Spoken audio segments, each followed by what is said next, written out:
अलग अलग हिस्सों की तस्वीरें भी हम आपको लगातार दिखा रहे हैं। लेकिन देखिए, हमारे देश की जनता को ये बात मालूम होगा कि जब 15 अगस्त को देश की आज़ादी की बात कही गई तो फिर पंडित नेहरू आधी रात को क्यों आए, आधी रात को क्यों किया गया, क्योंकि उस समय अभिजीत मुहूर्त लगा था और उस समय ज्योतिषियों ने कहा था कि अगर कुछ नया और बड़ा शुरू करना है तो फिर इसका ऐलान आधी रात को किया जाए। और जब आप पढ़ेंगे, रिसर्च निकालेंगे आज़ादी के समय का, तो ज्योतिषियों के कहने पर ही आपको बताते चले स्थिरता का प्रतीक बनाया गया था। 15 अगस्त 1947 को आधी रात को अभिजीत मुहूर्त जो प्रभावी था, तब हमारी देश की आज़ादी का ऐलान किया गया था। तो ऐसा नहीं है कि ज्योतिषाचार्य जो कह रहे हैं उसको पूरी तरह से खारिज कर दिया जाए या फिर तर्कशास्त्री जो वैज्ञानिक भाव से अपनी बातें कहते हैं उसको पूरी तरह से खारिज किया जाए, क्योंकि हम जिस देश में रहते हैं उस देश में बहुत बड़ी तादाद ऐसे लोगों की है जो ज्योतिष पर भरोसा करते हैं। वो अपने हाथों की अंगूठियों में उसी तरह के रत्न जड़ित अंगूठी पहनते हैं जिनसे उनका भविष्य अच्छा हो जाए, और बहुत सारे लोग इस मान को मानते हैं, स्वीकारते हैं। भरोसे में बहुत ताकत होती है। कुछ लोगों के अंगूठी धारण करते ही उनकी जिंदगी बदलने लगती है और लोग उसको जीवन भर धारण करके भी रखते हैं। तो इस तरह की भी परिपाटी हमारे ही देश में है। लेकिन यहाँ पर दोनों ही वर्गों के लोगों को हमने बिठाकर रखा हुआ है ताकि आप जिस पर भरोसा करते हो आप उस पर विश्वास कीजिए। और उसी के हिसाब से चांद के बारे में कहा जाता है, कोई चांद में अपने मामा को देखता है तो कोई चांद में अपनी प्रेमी या प्रेमिका को देखता है, कोई चांद में अभिभावक को देखता है तो कोई चांद में देवता को देखता है। तो जाकी रही भावना जैसी, चांद की मूरत देखे तिन तैसी। उसी तरह से ज्योतिष और तर्क शास्त्रियों की भी अपनी अपनी राय है। लेकिन देश के अलग अलग हिस्सों से ये जो तस्वीरें सामने आई है, राजधानी दिल्ली, लखनऊ, तिरुवनंतपुरम, मुंबई, जयपुर, नोएडा की तस्वीरें आपके सामने है। जल्दी से जान लेते हैं कि मौजूदा वक्त में अब चूंकि चारों तरफ घुप अंधेरा दिखाई दे रहा है, अभी ब्लड मून का इंतजार इस देश को है। ऐसे में क्या करें क्या ना करें, पंडित प्रकाश जोशी जी आपसे शुरुआत करते हुए, जो दर्शक इस वक्त हमारे देख रहे हैं जिनके भीतर डर भी है, वो चाहते हैं कि इस समय हम कौन कौन से ऐसे उपाय करें ताकि हमारा जीवन बेहतर दिशा में आगे बढ़ पाए, क्या समझाएंगे? देखिए, चंद्रमा जो होता है वो मन का कारक होता है और कहा जाता है ओम श्राम श्रीम श्रोमसा चंद्रमसे नमः। क्या है कि चंद्रमा एक तो मन का कारक है, स्त्री का कारक चंद्रमा है, जल का कारक भी चंद्रमा है, पेट का कारक भी चंद्रमा है और चंद्रमा स्त्री का कारक है, याद रखिएगा। तो और सबसे ज़्यादा बड़ी बात यह है कि मन के हारे हार है और मन के जीते जीत। कुंडली में चाहे आपके कैसे भी ग्रह खराब हैं, कोई भी दोष है, अगर आपका मन स्थिर हो जाए, मन आपका दृढ़ हो जाए, तो आप हर हारी हुई जंग भी जीत सकते हैं। इसलिए आपको क्या करना चाहिए, आपको चंद्रमा का मंत्र का जाप करना चाहिए। ओम सोम सोमाय नमः मंत्र का जाप करना चाहिए, ठीक है। ओम श्राम श्रीम श्रोमसा चंद्रमसे नमः इस मंत्र का जाप करना चाहिए।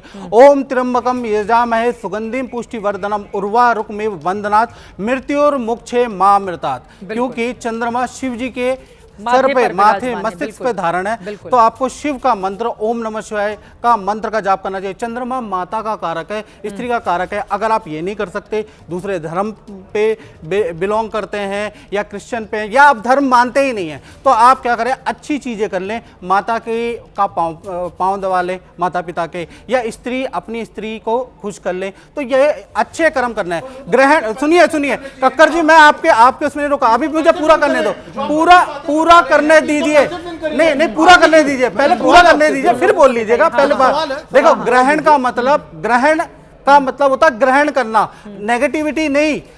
आप पॉजिटिव चीजें ग्रहण करो ना, कर्म से भी तो आप चीजों को बदल सकते हैं। 365 दिन करो ना, आज ही क्यों? आप इतना दोषारोपण कर रहे हैं, आपके पास तथ्य है, मैं आपको आज तथ्य दिखाऊंगा। आप सनातन धर्म को मानते हैं कि नहीं मानते हैं? वेदों को मानते हैं कि नहीं मानते? ज्योतिष नहीं मानता, वेदों को मानते हैं, आप तीनों नहीं है, वेदों को मानते हैं, धर्म का पाठ नहीं है। ऋग्वेद में लिखा है, धर्म को मिसयूज कर रहे ऋग्वेद में महर्षि अत्रि ने लिखा है, लो ये अथर्ववेद के अंदर लिखा है, अथर्ववेद के अंदर ये चंद्र ग्रहण के बारे में लिखा है, मत्स्य पुराण के अंदर चंद्र ग्रहण के बारे में लिखा है, उनका ये संहिता के अंदर कोई लेना देना के बारे में लिखा है। ये हमारे देश में पाखंड चल रहा है। 70% चाइनीज, 70% चाइनीज फालतू में वो लोग रिलीजन नहीं मानते, दे रहे 30 शोध लाइए ना, कर्म को मानते आप हैं। कह रहे हैं चाइनीज, अगर मैं सही हूं तो चंद्रग्रहण की सबसे पहले अगर किसी ने खोज की थी चीन के ही किसी व्यक्ति की ओर से चंद्रग्रहण की सबसे पहले बात कही गई थी। अगर मैं सही हूं, मैं गलत हूं, तो प्लीज मुझे करेक्ट कीजिएगा। साइंटिफिक माइंड ऑफ माइंड आप कह रहे हो उपाय करें, भाई उपाय क्यों करें? आप पहले ही लोगों के अंदर डर पैदा कर रहे वो हो। डरा कर रहे हैं, वो सतर्क रहने की सलाह दे रहे हैं। उपाय बता रहे हो उसकी हाँ। मतलब why is it required? You please tell me that. हाँ। ये कह रहे हैं जी बुरा हो जाएगा, क्यों बुरा हो जाएगा? चंद्रमा ने, अच्छा चंद्रमा मन का कारक कैसे बन गया? चंद्रमा जल का कारक कैसे बन गया? इन्होंने बोल दिया तो बन गया। ऐसे थोड़ी ना होता है। साइंटिफिक आपने बोला ऋग्वेद में नहीं लिखा है। लिख लो, आपने बोला उस दिन, आपका आपने बोला ऋग्वेद में नहीं लिखा। मैं बोलता हूं ऋग्वेद अथर्ववेद में चंद्रग्रहण के बारे में लिखा है। बन रहा है। ज्योतिष हमारे देश की साइंटिफिक बेंट ऑफ माइंड की ऐसी की तैसी कर देगा। चाहे चाइना डीप सीक, जब ये लिखा है आप एक शोध का वो दीजिए ना, आपकी क्या रिसर्च है? बस बोलना, बस बोलना ही रिसर्च है। आप प्रूफ दो ना, आप समझ रहे हो? आप क्या प्रूफ दो? मुझे क्या प्रूफ आपको देना है? क्लेम आप कर रहे हो, जो क्लेम करता है प्रूफ वो देता है, जो क्लेम करता है वो प्रूफ देता है। क्लेम आप कर रहे हो, प्रूफ आप दोगे, मैं नहीं दूंगा। क्लेम आपका है। क्या प्रूफ है? क्या प्रूफ है? लिखा क्या है बताइए, ऋग्वेद में क्या लिखा है? हाँ, इसमें ऋग्वेद में लिखा है महर्षि अत्रि ग्रहण का ज्ञान देते हैं, ठीक है ना, अध्ययन कर रहे हैं। दूसरा अथर्ववेद में लिखा है कि आप राक्षसी शक्तियां उस समय पे ग्रहण में हो जाती है, सूर्य को अर्घ देना चाहिए, महामृत्युंजय जाप करने की सलाह दी है। इसी प्रकार से मत्स्य पुराण के अंदर सूर्य ग्रहण का संबंध राहु केतु से जोड़ता है। अमृत पाने के लिए सूर्य और चंद्रमा दोनों ही बैठे थे, बाद में राहु केतु ने उनको विभाजित कर दिया। ब्राह्मण महीर संहिता में भी लिखा है कि 15 दिन में 2 ग्रहण आते हैं। सुनिए मेरी बात, 15 दिन में 2 ग्रहण आते हैं, आंधी तूफान भूकंप और प्राकृतिक आपदा। ये ब्राह्मण, अरे पहले सुन तो लो, मैं तो वेद के बारे में बात करूं, खुद से तो बोल नहीं रहा महाराज।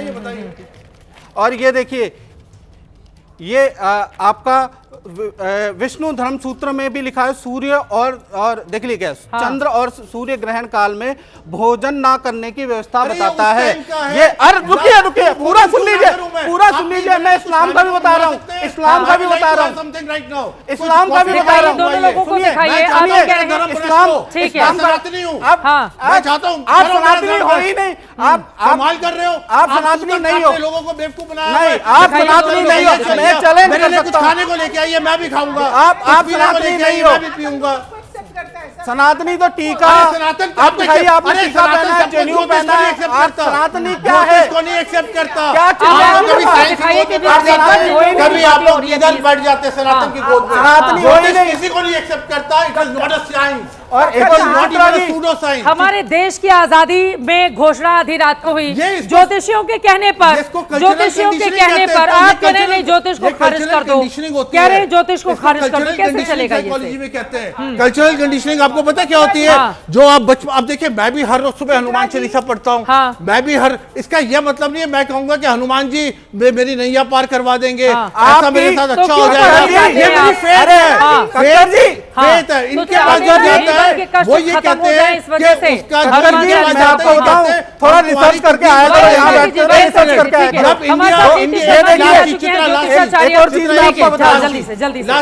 जब इंडिया वनडे ऑस्ट्रेलिया से हारी फाइनल्स, हर ज्योतिष ने कहा था कि इंडिया जीतेगी। अब ये सब कहेंगे हम नहीं कह रहे थे। मोदी 400 पार, हर ज्योतिष कह रहा था 240। कहां गई साइंस? साइंस क्या होती है? जो 99% एक्यूरेट हो, that is what is called science. ये नहीं कि वेग चीजें बोल दी, आधा पानी खाली। नहीं, एक सेकंड मैं आपको करेक्ट करना चाहूंगी। अगर साइंस की बात है तो साइंटिफिक तरीके से बहुत सारे सर्वे हुए थे देश के अलग अलग हिस्सों में, वो भी बता रहे थे 400 पार। फिर आप ज्योतिषाचार्य को क्यों होता है इसके लिए दोष देंगे? वो तो साइंटिफिक तरीके से हुए थे।